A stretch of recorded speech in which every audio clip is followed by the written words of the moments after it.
presents a two-part adaptation of a great American classic of the sea, Moby Dick, by Herman Melville.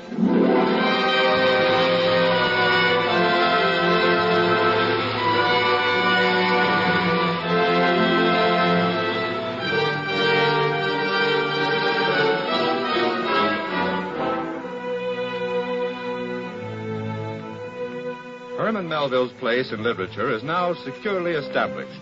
He's one of the great novelists of all times.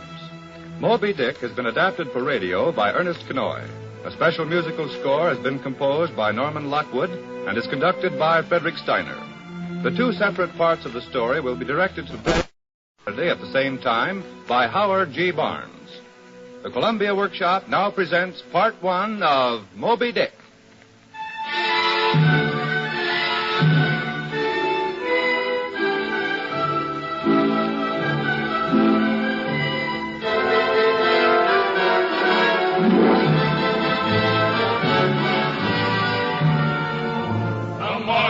Fellas that follow the sea, way, hey, blow the man down. Now pray pay attention and listen to me. Give me some time to blow the man down.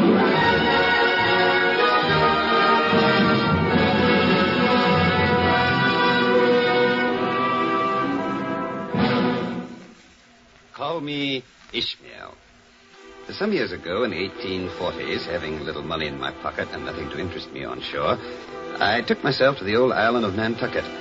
The heap of sand anchored off New England returns its weight in whale oil every year. Down went I to the wharf with the whaling ship Pequod, wallowed in the tidewater, swarming with landsmen hauling aboard supplies.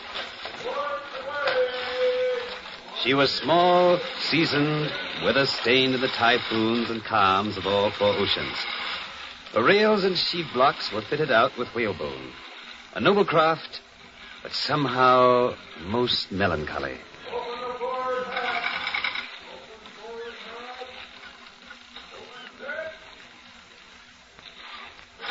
Comes when the black ballers preparing for sea. Way, hey, blow the man down. You'd split your sides laughing the sight you would see. Give me some time to blow the man down. Come all ye young fellas and follow the sea. I climbed up to the quarter deck, looked about for someone with authority to sign up on this vessel for the 3 years whaling cruise. At last I spied him. He was brown and brawny, like most old seamen, and he talked with the antique speech of the Nantucket Quaker brethren, peppered with scowls from many hard gales and wintry watches of a lifetime at sea. I stepped up and called to him, "Is this the captain of the Pequod?" Supposing it was. I was thinking of shipping. Yeah. You see that no Nantucket up? Hast ever been in a stove boat with a whale's blue square tattoo on their ribs? I've been on several voyages in the merchant service, sir. Merchant service be hanged. Talk not that lingo to me. Come, sir, I suppose now you feel considerable proud of having served in those merchant ships. But this is a whaler lad. And, what takes thee a whaling? I want to see what whaling is and see the world. Oh, want to see what whaling is, huh? Art thou the man to pitch a harpoon down a live whale's throat and then jump after it?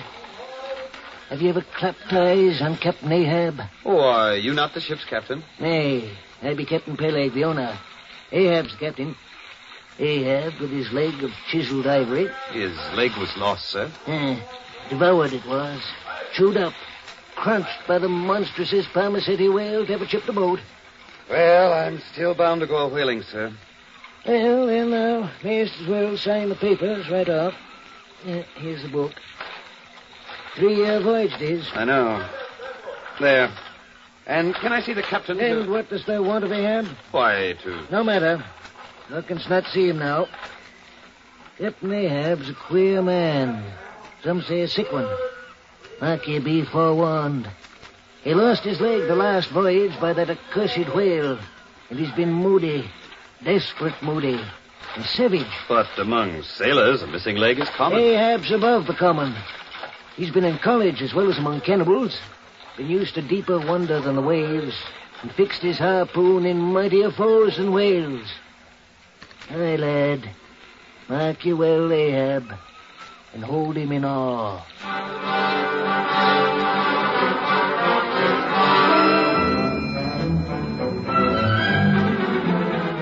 In the next days, there was a great activity aboard the Pequod. A whaling ship demands a 3 years' housekeeping, away from grocers, doctors, bakers, and bankers. The whaler frequents lonely seas without hospitable harbors. Hence, spare boats, spare spars, spare lines, and harpoons. Everything but a spare captain and a duplicate ship. Then, with the last supplies, were battened down in the hold. Mr. Starbuck, I'm going ashore. Aye, sir. Captain Ahab's below. Take charge, Starbuck. This day, 3 years, I'll have a hot supper smoking for you in old Nantucket. Goodbye, Captain Pellig. Luck to you, Starbuck. Luck to you all. Strike the gangway. Aye, sir. Now then, man the capstan. Run, thunder, jump. Spring now. Now heave. Heave, blast you, break your backs. Here, Shandyman, a song to heave to. Aye, sir.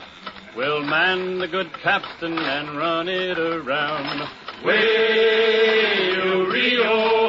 we'll heave up the anchor to this jolly sound, for we're bound to the Rio Grande. And away-o-ree-o,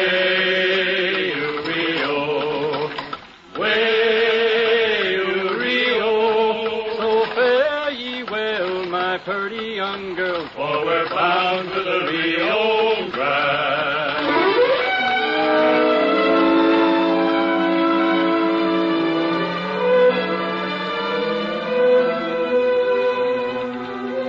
And so, with the music of the shanty and clanking capstan, the Pequod slipped away from the wharf. The cold night breeze blew. A screaming gull flew overhead. We plunged blindly like fate into the lone Atlantic.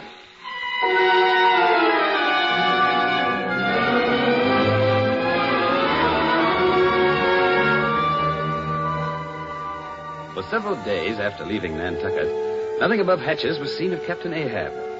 The ship was under the direction of the mates. The chief among them was Starbuck, a native of Nantucket and a Quaker. An earnest man, a staid and steadfast man, with a deep natural reverence. Courageous, but he had no fancy to lower boats after a whale with the sun sunk beneath the rim of the ocean. The second mate was Stubb. He was a Cape Cod man, taking perils as they came with an indifferent air. He presided over his whaleboat as if the most deadly encounter were but a dinner and his crew invited guests. A long usage had for Stubb converted the jaws of death into an easy chair. Like his nose, his short black little pipe was one of the regular features of his face. When Stubb dressed, instead of first putting his legs into his trousers, he put his pipe into his mouth. Then, there were the harpooners, savage men from the wild races of the earth. Pequod, a cannibal from the South Seas. Feshtego, a gay-head Indian from the vineyards. And Dagu, giant chieftain in Central Africa.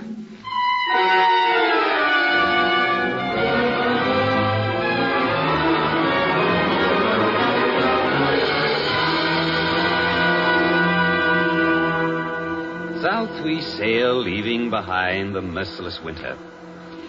Then, on one of those gray and gloomy mornings, I mounted on the deck for the forenoon watch, and there, on the quarterdeck, the wind beating against his gray hair and tawny face and neck, was Captain Ahab.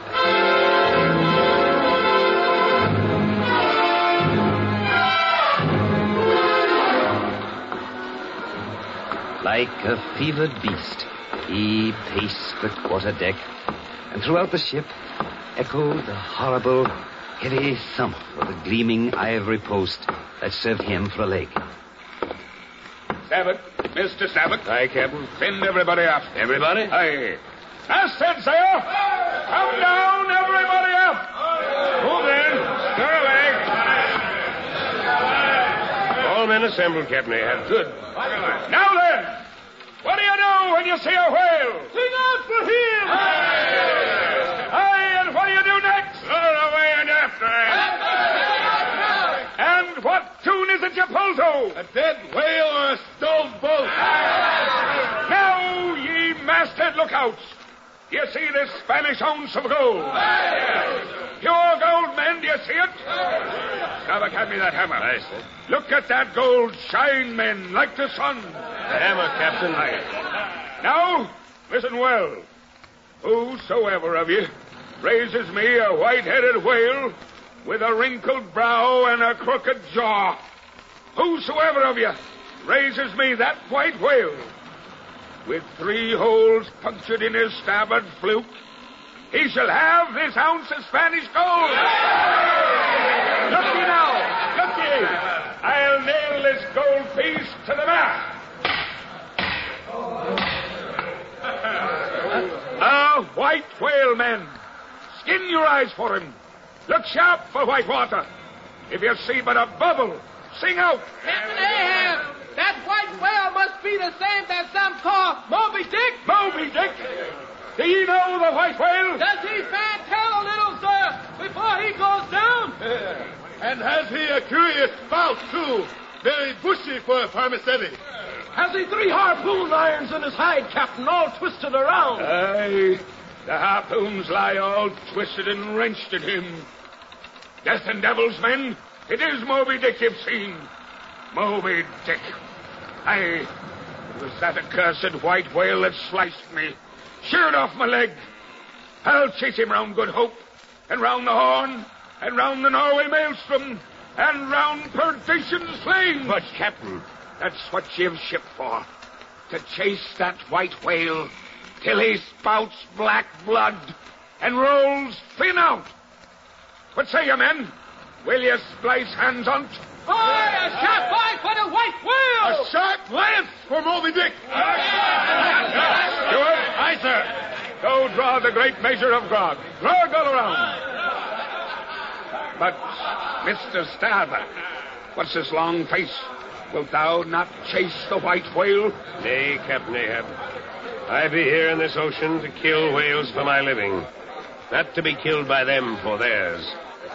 How many barrels of whale oil will thy vengeance gain us in Nantucket market? Money's not the measure, Starbuck.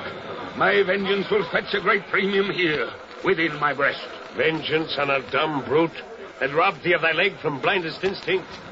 Madness, Captain Ahab. Blasphemy. Starbuck, I hate the white whale. I'll spend the rest of my life to hunt him. I see in him outrageous strength and malice. The unknown, Starbuck, and I'll search it out. Talk not to me of blasphemy. I'd strike the sun if it insulted me. Captain, take thine eye off me, Starbuck. So, thou palest, thou canst not stand against me. Now, lad, drink death to Moby Dick! Swear ye harpooners, death to Moby Dick! Death to Moby Dick!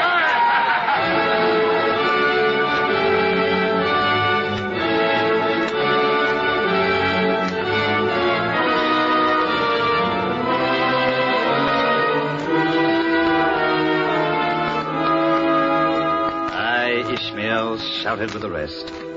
And stronger I shouted because of the dread in my soul. Beneath us now in his cabin brooded dark Ahab, madness maddened, searching a whole ocean, straining his ears for the call from the masthead that would launch us on the path of the white whale, Moby Dick.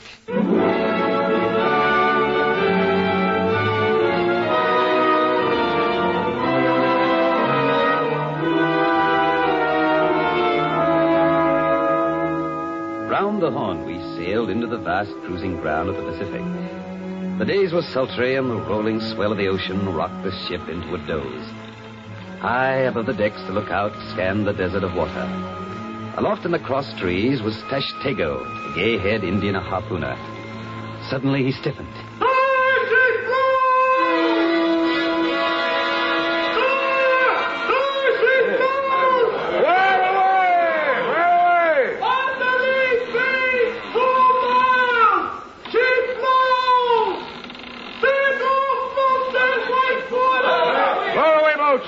Spring blast her. Ship keep us forward.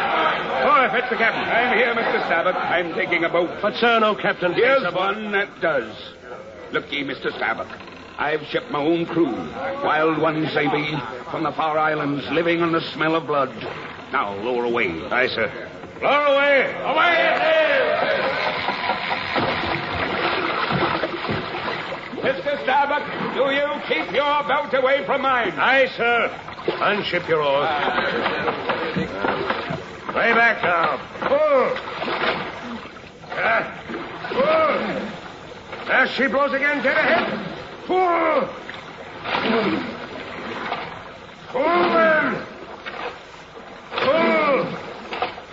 Break your back pulls. Pull for the bars of spar oil. Pull and start out your eyes. Aye, she blows again. Who'll be in the captain's boat? Never you mind. Pull. Maybe but 5 more hands to help. There's Moby Dick that's at the bottom of it. But it ain't the white whale today, so pull. Hey, wait. Give way. He's gone. Sounded. That blasted lumber. Now, quick, stand up. Sing out if you but see the shadow of a whale. No, nothing. It go down the bottom, sure. Cover. She blows down out 50 paces. Pull now. Roar and pull. Reach me on his black back. Pull. Pull now. There now, give way, men. We're on him. Steady away. There's plenty of time to kill a fish. There go, Pook. Steady away. Stand up, Queequeg. Ready, harpoon. There's his hump. Now give it to him.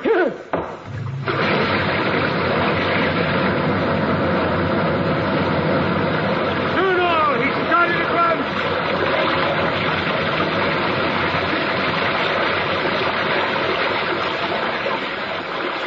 The whale ran with maddened fury. They held him close and planted him with 3 darts. And then... Mr. Starbuck, he spouts black blood. Aye. He's dead.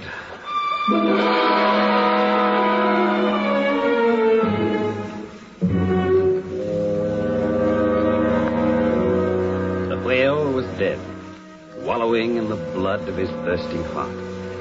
For the whale, mark you, is like you and I. For all his 70 feet of length, his blood runs hot, till led into the cold sea by Starbuck's lance. But now, our monster corpse must needs be hauled back to the ship. Hour after hour, the boats pull at the slaughtered whale, long after darkness settled on the ocean. 3 lights at the Pequod's masthead dimly guided our way. The whale's great length pounded against the ship's side. Secure the whale for the night, Starbuck. Aye, sir. Now then, get those chains rigged. Ready there. Heave! Heave! Heave! Tied by the head to the stern and by the tail to the bow, the whale now lies with its black hull close to the Pequod's. And at midnight, the weary boat crews drop into their bunks to rest against the morrow.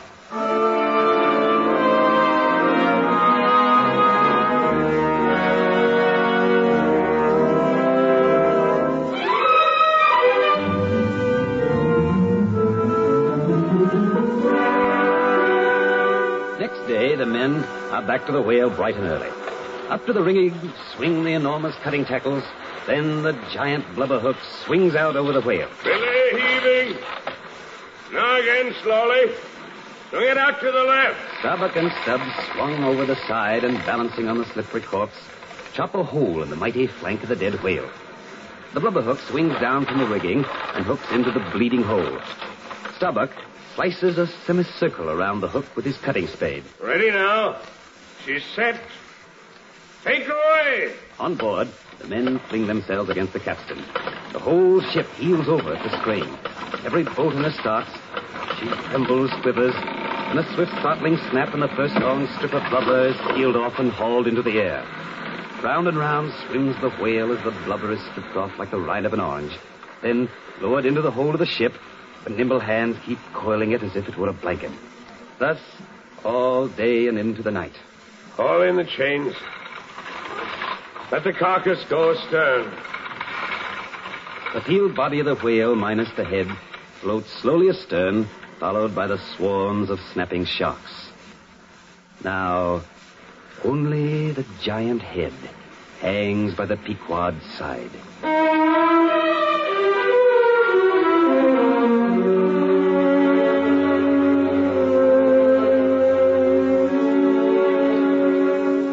Through the rigging filters the cold light of the moon, playing upon the blood-dripping head of the dead whale.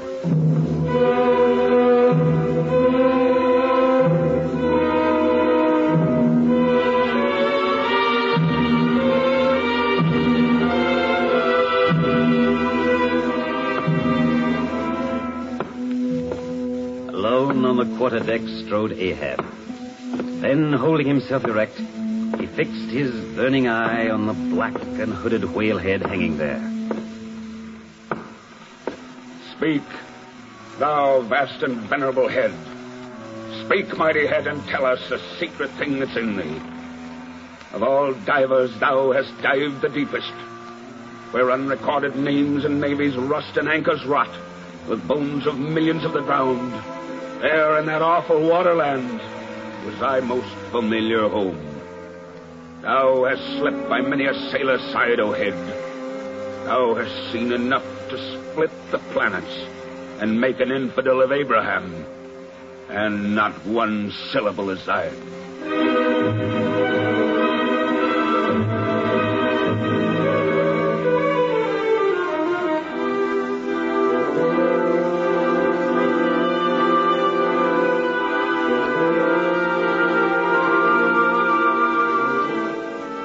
So we sailed over into the green Pacific, glorying at every spout.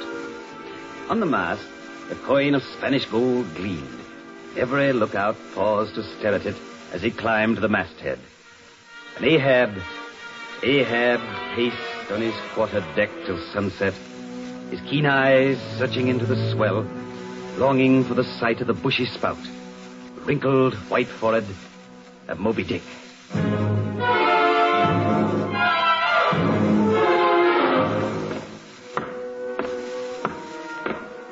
The sun, dry heat upon my brow. To old time was when, as the sunrise nobly spurred me, so the sunset soothed. No more. This lovely light delights me not. Gifted with high perception, I lack the low enjoying power. Cursed most subtly and most malignantly. Cursed in the midst of paradise. What I've dared, I've willed. They think me mad, but it's Moby Dick. Moby Dick, the white whale. Moby Dick. I, Ahab, will search thee out, hunt thee, though the green seas and howling winds should rise and drive the Pequod under. Even if heaven hurl burning bolts, would Ahab hunt the white whale.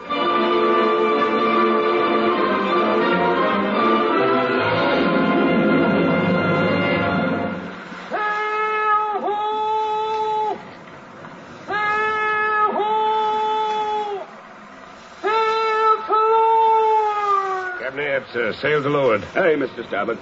Would we could raise the spout of Moby Dick as easily. Moby Dick. But why, sir? He's why? evil, Starboard. Evil, malignant, monstrous. But to drive the ship, the men. Ship? The crew? They move at my will.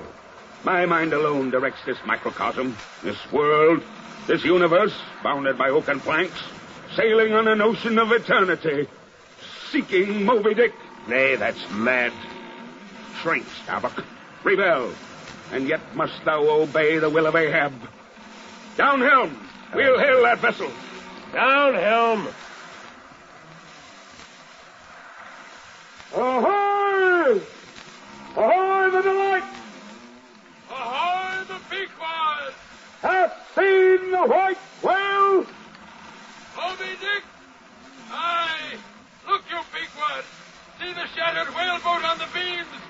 White ribs and splintered planks! Aye! hath killed him. Nay, the man is not yet born that ever will do that. Not born?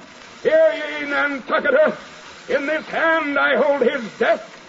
This arm will sink the harpoon to draw the black blood of death. Aye, that's what you say. See that hammock on the deck? I bury but one of 5 stout men who were alive yesterday. 4 were buried before they died. You sail upon their tombs.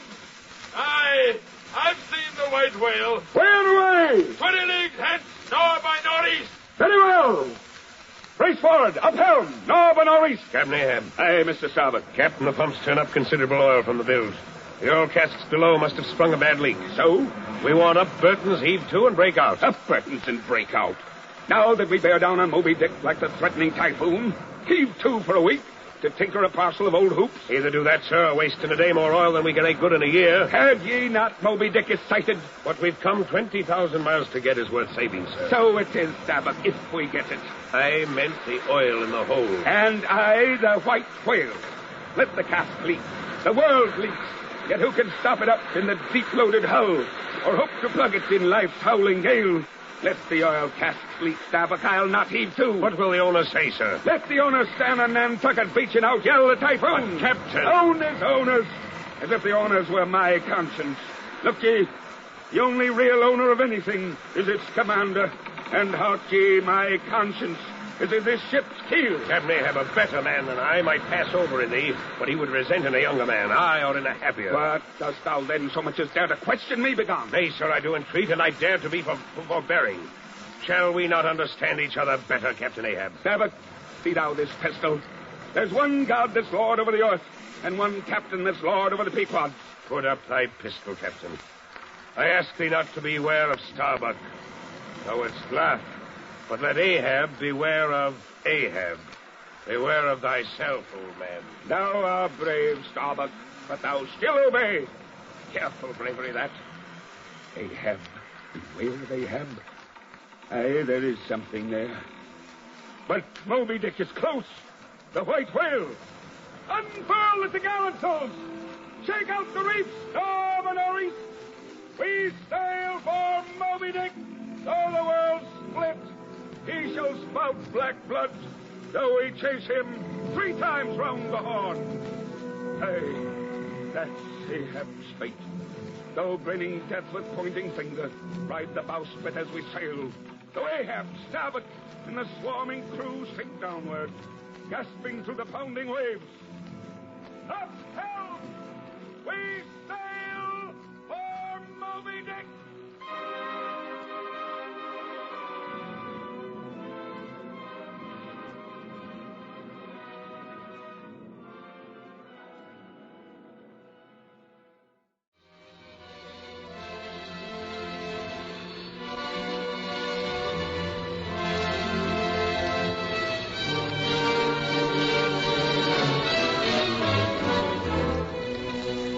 The iron will of Captain Ahab drives the whaling ship Pequod forward, ever forward, weary month after weary month, in mad pursuit of the fabulous white whale, Moby Dick.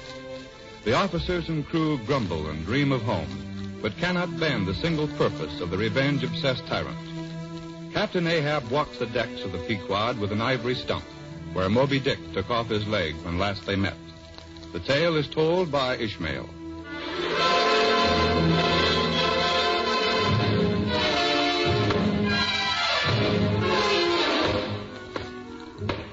Gray, gaunt Ahab pacing the tilting quarterdeck, his slim white ivory leg pounding an eternal thumping rhythm, searching, hunting the enemy that robbed him of his leg, across the storm-tossed ocean, round the horn, through the Indian seas, and out upon the broad Pacific, close on the foam-thrashed wake of Moby Dick, the monstrous white whale. To Ahab's unhinged fire, the focus and embodiment of infinite malignant evil.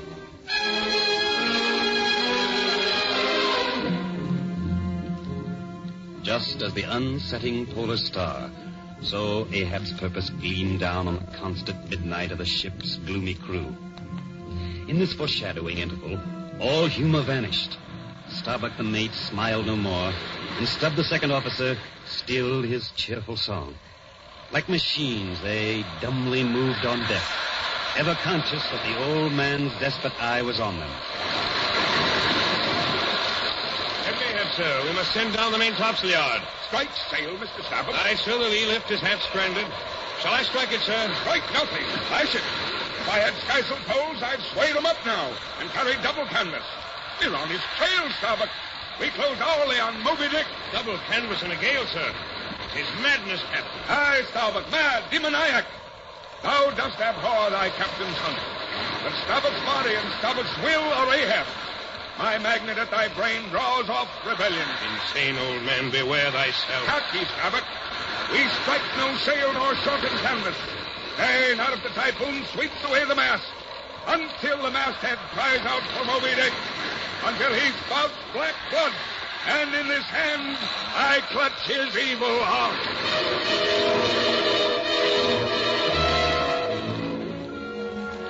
And when the seas had calmed again in the summer cool weather of these latitudes, the open sun-beat deck invited Perth, the blacksmith, and he rigged his forge, lashed tight to ring bolts in the deck.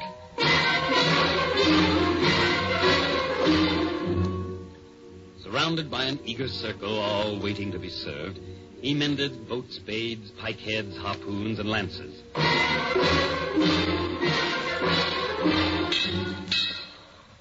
He worked in a shower of darting sparks that sprayed round him in thick, hovering flight. His father was the keeper of the Eddystone Light. He married a mermaid one fine night. Out of this union there came three. The two was fishes, the other was me. Yo-ho-ho, the wind blows free. Oh, for the life on the roving sea. Blacksmith! Blacksmith! Aye, sir. Thy sparks, Perth. Are they thy mother Carey's chickens flying in thy wake? The sparks, sir? Look here. They burn the deck. But thou livest among them without a scorch. Because I am scorched all over, Captain. Not easily canst thou scorch a scar. What wast thou making there? Welding an old pikehead, sir. There was seams and dents in it. And canst thou make it all smooth again, blacksmith, after such hard usage as it had? I think so, sir. Thou canst smooth seams and dents, no matter how hard the metal? Aye, sir. All seams and dents but one. Look ye here, then. Here. Can ye smooth out the wrinkled seam of madness in my brow? If thou couldst, blacksmith, gladden up would I lay my head upon the anvil and feel thy heaviest hammer between my eyes. Answer. Canst thou smooth this seam? Nay, sir. That is the one dent insensible of blacksmith's hammer. Aye, man. It is unsmoothable. For though thou seest it here in my flesh, it is worked down into the bone of my skull. But no more of pikes and gaps today. Look you here, blacksmith. Steel. Gathered nail stubs of shoes of racing horses. Aye, Captain Ahab. Thou hast there the best and stubbornest stuff we work. Aye, Perth. And thou must forge me a harpoon. 1,000 yokes of fiends could not part. A blade that'll stick in a whale like his own pin bone. Forge me that blade, and it'll drink the blood of Moby Dick.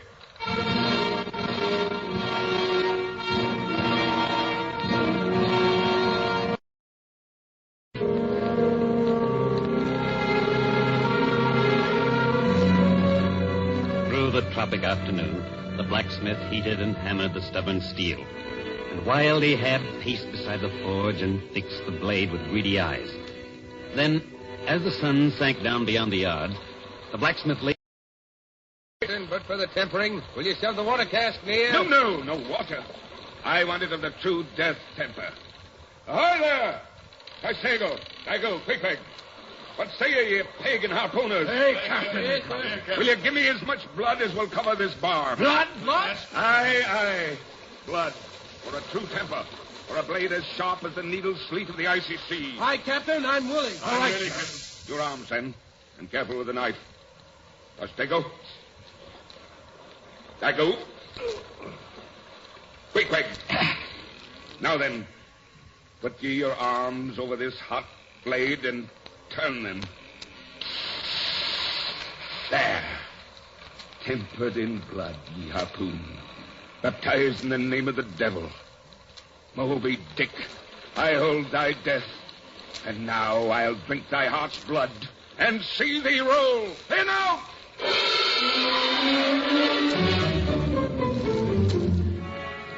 Down swept the Pequod on the line, the cruising ground across the equator, flooring for whales, rocking in the tiny boats on the slow, heaving swells.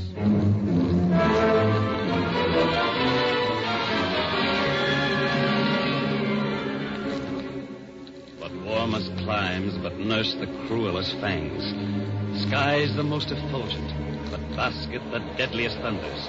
And from out that cloudless sky burst the direst of all storms, the typhoon.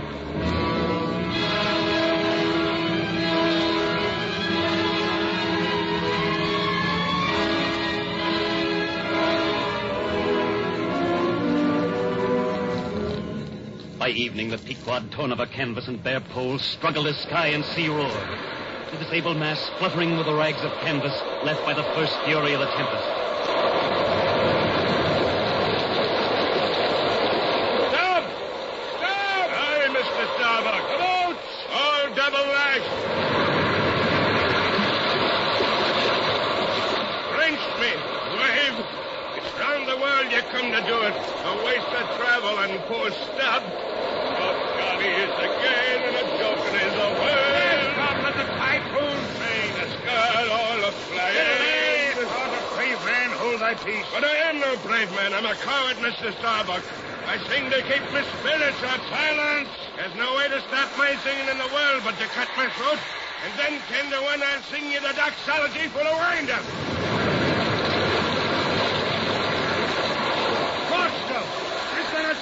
In the dark with the Pacific ran down my throat. Look, here the gale comes full against the course we steer for Moby Dick. There in the lightning. Mark Ahab's boat.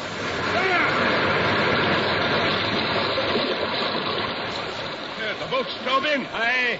Crushed in the stern sheets where the old man stands. Now stop, jump overboard and sing if thou must. I don't. What's in the wind? A gale that hammers us now. We can turn it to a fair wind to drive home.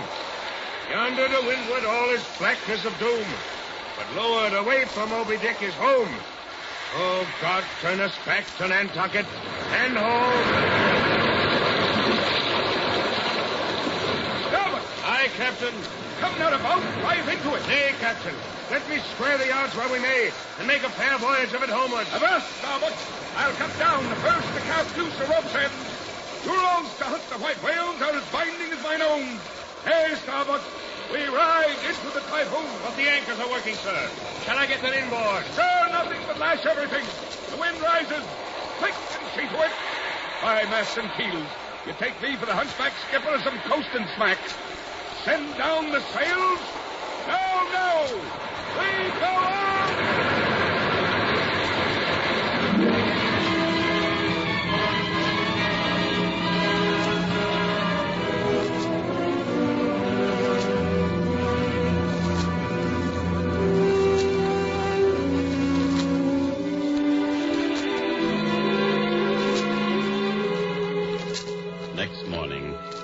Sea rolled in long, slow billows, and striving in the Pequod's gurgling track, pushed her on like giant palms outspread. The sea was as a crucible of molten gold that bubblingly leaps with light and heat. And then, splitting the lazy silence, the masthead cries,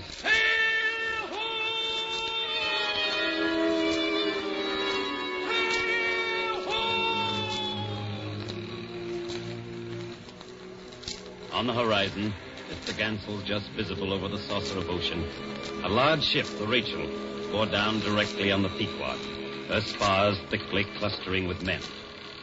The Rachel's captain put off, and soon his boat hook clinched the Pequod's main chain. Ahoy there! I've seen the white whale. Aye, yesterday. Get a hand up here. Yes, sir. Up. Ever seen a whaleboat adrift? Nay. But the white whale, was he killed? Moby Dick still lives? Aye, he does. You've not seen a whaleboat adrift? It was yesterday the cursed white whale ran off with our lead boat fast to him. Towed out of sight in less than an hour. 8 good men. He'd stop in the height of the season for one missing boat. My boy. My own boy is among them. For love of heaven, Captain, for 40 hours, let me charter your ship to help the search. I'll pay, and roundly pay. His son, Captain Ahab. We'll save his son? Nay, sir. Nay? I'll not go till you say aye to me. I lay, Captain, you've got a boy home now. Yes, you relent. I can see it. Come then, men. Stand by to square the yards in air. Avast! Touch not a rope yarn. Captain, I will not do it. Even now I lose time. Goodbye. God bless you, man, and may I forgive myself. Mr. Starbuck. Aye, sir. 3 minutes hence, brace for it and have the ship sail on. Aye, sir. I beg, I plead, my son. Captain. Mr. Starbuck, send sail upon the wake of Moby Dick.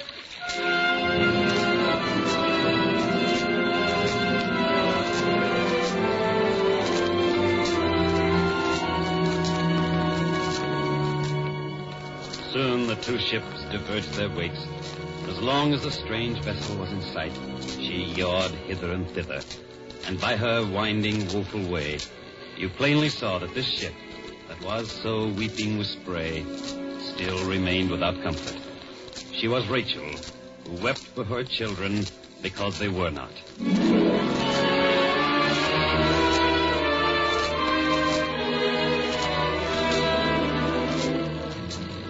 The days went by, and the Pequod rose and fell heavily with every wave.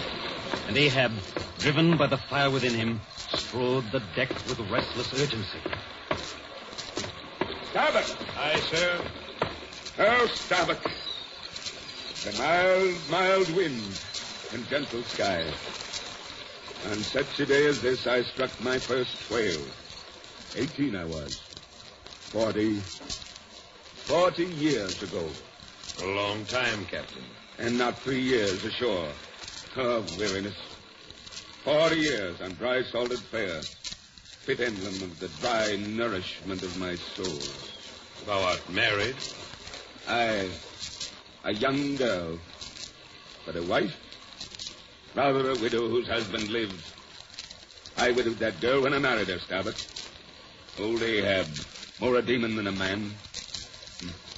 Why this strife? This chase? How richer or better is Ahab now? Dismasted. An ivory peg to prop a stump. I feel deadly bowed and humped. As though I were Adam staggering beneath the piled centuries in paradise. Captain, the wind blows to Nantucket. Stand close, Starbuck. Let me look into a human eye. I see my wife and child in thine eye. Starbuck, do thou stay on board the Pequod. Lower not when I do. When branded Ahab gives chase to Moby Dick, that hazard shall not be thine. Captain, noble soul, why should anyone give chase to that hated fish? No, Starbuck. Away, let us fly those deadly waters, let us home. Wife and child, too, are mine. Let me alter course. Heaven crack my heart, stave my brain. Mockery, bitter mockery. Let me square, Captain. How cheerily would we bowl on our way to see old Nantucket again. Oh, the mild blue days like this one on Nantucket Island. Aye, and about this time the boy awakes, sits up in bed, and his mother speaks of Ahab, abroad on the deep, who will yet be home again. 'Tis my Mary herself. She promised every morning would my son be carried to the highest hill to catch first glimpse of his father's sail. What is it, Starbuck? What cruel and hidden lord is he that orders me against all natural lovings and longings? Is Ahab Ahab? Is it I or God or who that lifts this arm? By heaven, man, we'll turn round and round like yonder windlass, and fate's the handspike.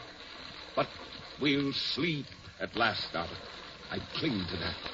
We'll sleep at last. Home, Captain, home. Change the course, beat back to home. Thy wife, thy child, and mine.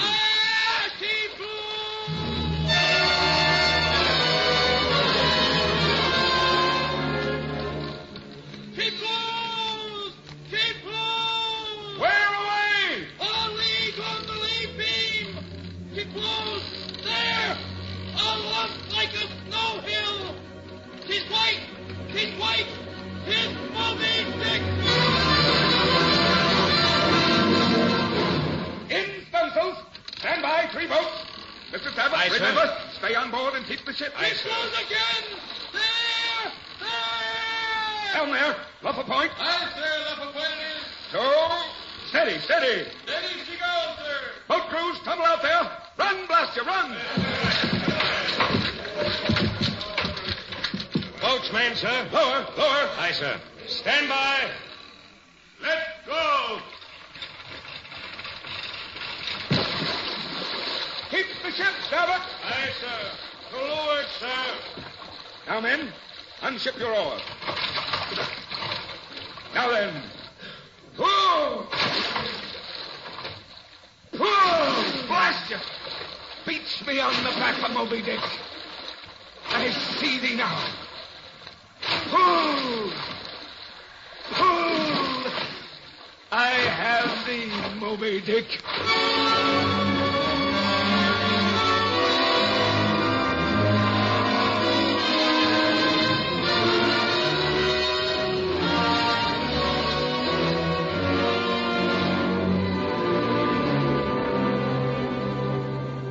The ocean grew smooth, and now they saw him wallowing in the trough, his dazzling hump visible sliding along the sea, his tiny malignant eye fixed out over the waves, his massive wrinkled forehead towering over the swells. Seabirds roosted on his craggy head. So swam Moby Dick, and in the stern sheets of his driving boat stood Ahab, his burning eye fixed on the lazy spout that topped the massive head. Pull again! I shall not lose him. There go Fluke. He sounds, Captain. Aye, down to the bottom, an hour he'll stay. Easy off. Hey, Captain. See the birds that roosted on his back. They head this way. They're keen eyes. Look down, Captain. The birds tell true. Turn all, 'tis Moby Dick. Pull! Pull for life! He comes up! Jump! He's got us in his jaws! He's taking the boat! Jump!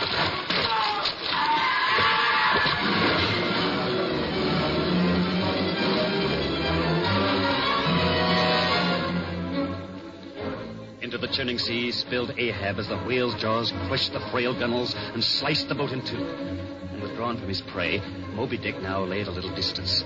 Swiftly round and round he swam, churning the water in his vengeful wake, barring from the floating wreck the other boats, till down upon the circle of boats and the maddened whale bore the Pequod, close upon the maelstrom that battered swimming Ahab. They fished up floating mariners and shattered whaling gear. And then old Ahab, dragged from the sea, stood again on his quarterdeck.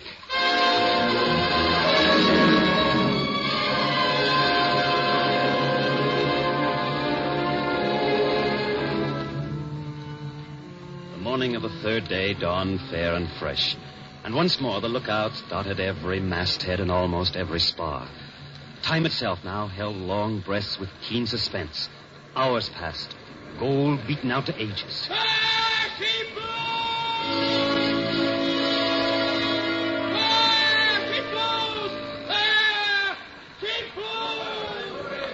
Starboard!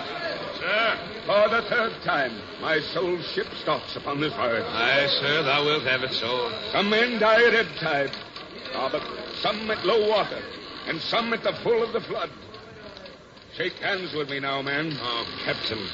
Captain, go not. Go not. Man your boats. Stand by the crew. Lower away. Harbor wrought steel. What is this that shoots through me and leaves me so deadly calm and expectant, fixed at the top of a shudder? Merry girl, thou fadest before me. Go stir thyself, Starbuck. Stave it off. Oh, Ahab. Ahab. Shudder, old man. Thou hast brought down death upon us.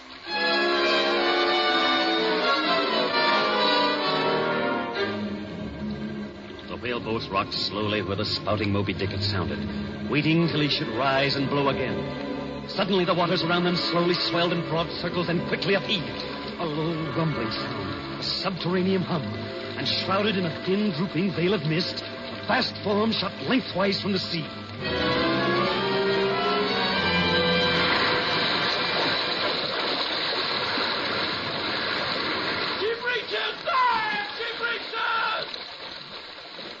Give way! Backwater all! He cracked that fore, Captain, and the other. Do we pick him up, Captain? Nay, nay.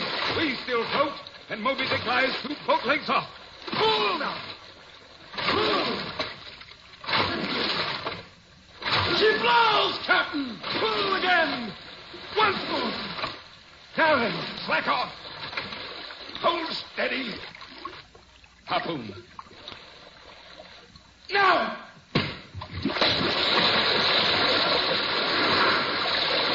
There, Moby Dick. I plant my curse. He rolls, Captain. Watch out the line. The line snapped. Where is he now? Try him out. Where is he? He swims on the ship, Captain. He's ready for the Pequod. Oars, oars. Pull. Pull. Let Ahab drive again upon his mark. The ship. The ship. Dash on, my men. Will ye not save my ship?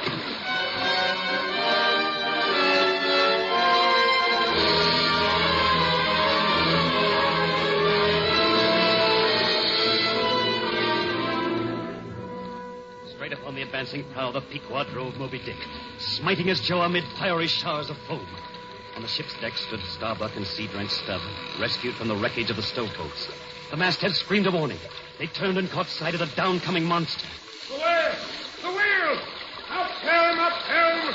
Let not Starbuck die if die he must in a woman's fainting fit. Up helm, ye fools! His jaws are open! The jaws! Oh, Ahab, blow thy work.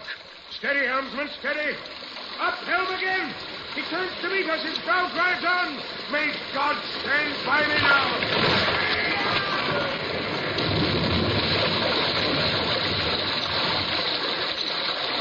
The solid white buttress of the whale's forward smote the ship's starboard bow till men and timbers reeled. Through the breach, they heard the waters pour as mountain torrents down a flume.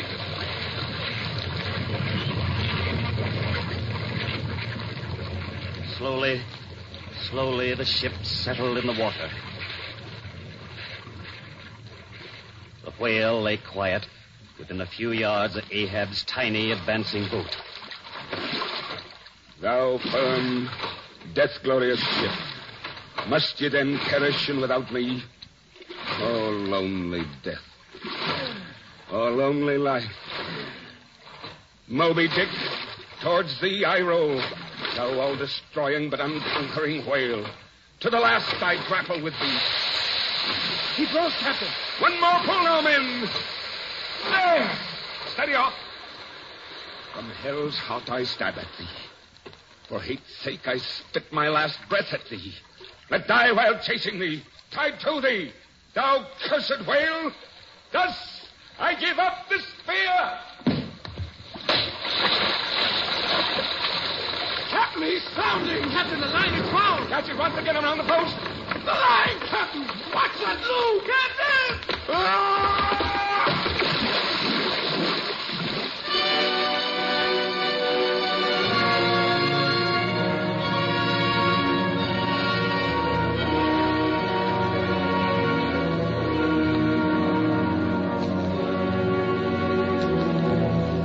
Caught by a flying turn around the neck, the singing whale line shot him over the side. And down through the swirling depths sank mad Ahab. Down to the silent rest he yearned for. Still seeking Moby Dick, following the mighty white whale to the quiet darkness below. And now, concentric circles seized the lone boat itself as the greater bulk of the ship settled into the sea. And all the crew and each floating oar lanced pole spinning all together, animate and inanimate, all round and round in one vortex, sank downward, carrying the smallest ship of the Pequod out of sight.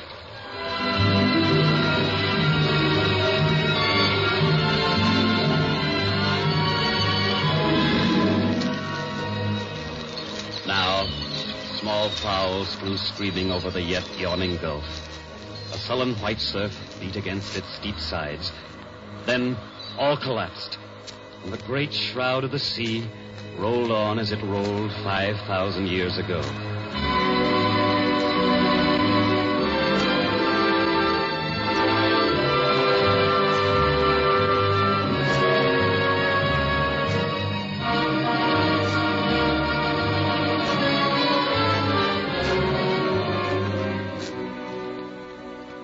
The drama's done.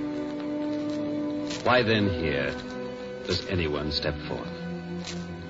Because one did survive the wreck.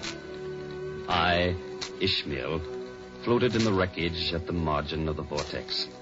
And when the half-spent suction of the ship reached me and drew me round and round to the center of the slowly wheeling circle, it had subsided to a creamy pool. Clinging to a shattered boat, I floated on the soft and dirge-like main. On the second day, a sail drew nearer, and picked me up at last. It was the Rachel, that in her retracing search after her missing children only found another orphan.